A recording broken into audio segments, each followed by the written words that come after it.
Magandang umaga po muli sa inyong lahat at purihin po ang Panginoon sa biyaya niya na muli po tayong magkakasama-sama sa ating pong morning devotion sa araw na ito. At muli po ay salamat tayo kay Pastor Let sa privilege po ito na ibinigay po sa atin. At purihin po ang Panginoon. Sa umagang ito ay ating pong tunghayan sa aklat po ng awit, Book of Psalms, Chapter 105, akin pong babasahin ang talatang 1 hanggang 5. Okay? Sabi po dito, "Oh, give thanks unto the Lord, call upon His name, make known His deeds among the people. Sing unto Him, sing psalms unto Him, talk ye of all His wondrous works. Glory ye in His holy name, let the hearts of them that rejoice seek the Lord. Seek the Lord and His strength. Seek His face evermore." Verse 5, "Remember His marvelous works that He had done, His wonders and the judgments of His mouth." Ay po ay saglit na manalangin.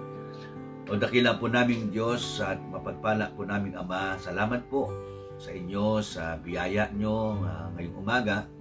Aking pong inihiling, Panginoon, ang yung mga salita na yung pagninilayan namin ay maging pagpapala po sa bawat isang nakikinig, nanonood, saan mga dako na naaabot ng tinig na ito, Panginoon, ay pangunahan mo po, dakilang Diyos.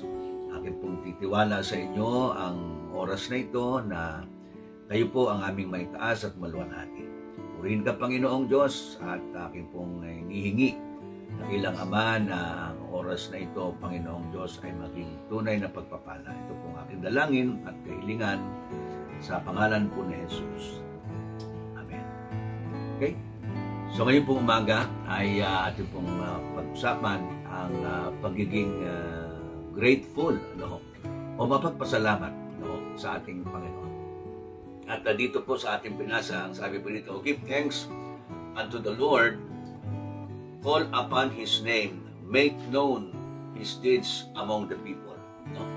So dito po ay nakikita natin kung paano po ang kabutihan, ang kadakilaan, po ng ating Panginoon. At hindi po ito lingid sa ating kaalaman. Ibig sabihin, araw-araw nakikita natin ang katapatan ng Diyos, ang pag-iingat, ang pangunguna, from the time that we wake up in the morning. The Lord is good, at hanggang sa magdamag ng pagpapahinga natin, iniingatan tayo ng ating Panginoong Diyos, And we are about to recognize, number one, yan, to recognize the goodness of the Lord.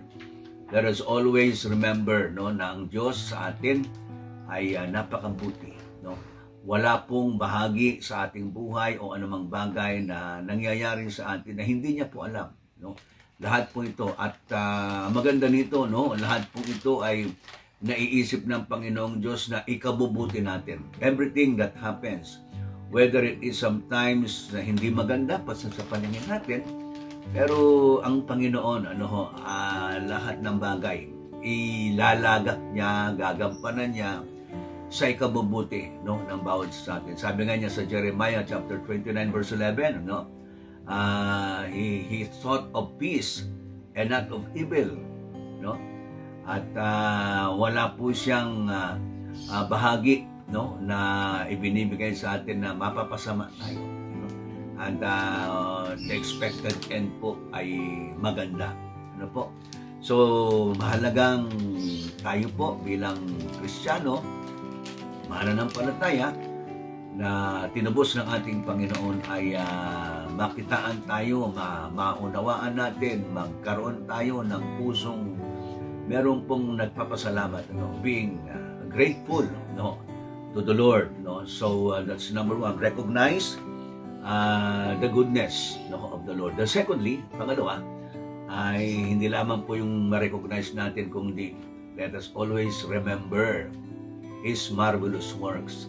Sabi po dun sa verse 5, "Remember His marvelous works that He had done, His wonders and judgments of His mouth."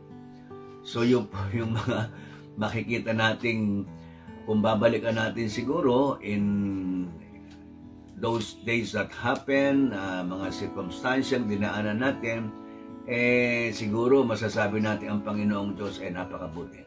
I don't know about you, but I had so many experiences, no, that I could look back the Lord's goodness, the Lord's greatness, no, the Lord's kindness, no, nakikita natin kung paano siya kumikilos sa bahagi ng ating pong dinadaanan. Andoroon po siya at hindi mo nagpapamaya.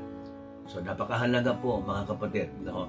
At itong mga salitang ito ng ating Panginoon ay lagi po nating mabigyang pansin, lagi natin na papahalagahan sa araw-araw. Ano? Sabi nga, magpasalamat tayo palagi, no, sa Panginoon. Give thanks unto the Lord. Call upon His name. Make known His deeds among the people. Okay? So, hindi lamang po ito, tayo ay ma-recognize natin ang goodness ng Diyos, ang alalahanin natin, no, remember the marvelous works. Okay?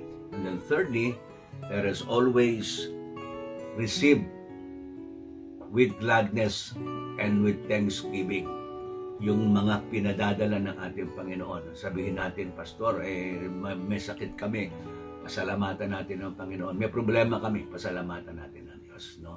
Let us receive all these things with thanksgiving because God is so good to us. Okay? Alright, salamat po sa biyaya ng Panginoon. Nawa po ay maging hamon sa atin. Magpasalamat tayong palagi na ang Diyos na ating pinaglilingkuran ay napakabuti, no? At napakatapat sa atin. Okay? Let us always give thanks to the Lord. A heart with gratefulness to the Lord. Okay? Tayo po lahat ay manalangin. Muli po, dakilang Diyos, salamat po ng marami sa biyaya mo, Ama, maging kasangkapan nawang tunay para sa aming po mga kapatid na ito. Ang mga salita mong ito maging isang ganap na hamon at mapatibay, mapatatag, mapalakas ang bawat isang pagtitiwala sa inyo. Salamat po, Panginoon, sa privilege nito. Patuloy ka namin itinataas, patuloy ka namin niluluwalhati sa pangalan po ng Jesus.